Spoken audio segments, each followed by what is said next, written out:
Kenapa kita pilih untuk menganjur ta'awun korban ni? Kerana dia sejajar dengan bisnes takaful kami. Kalau bisnes takaful adalah bisnes menggunakan konsep ta'awun.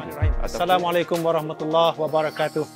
Alhamdulillah, kami di Prudential BSN Takaful di hari ini 9 Jun kita telah berjaya melaksanakan ibadah korban perdana kita. Yang pertama sekali kita lakukan sepanjang kami berada di Pru BSN dan juga sebagai aktiviti yang dilakukan oleh Pru BSN Prihatin.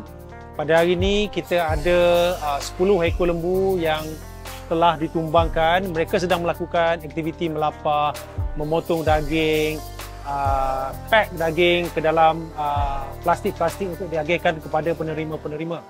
Kami ada beberapa penerima seperti Persatuan Nelayan, Mahat Tahfiz, IPD Kuala Selangor, Balai Polis Jeram, Klinik Kesihatan Jeram dan penduduk-penduduk di Kampung Pandan.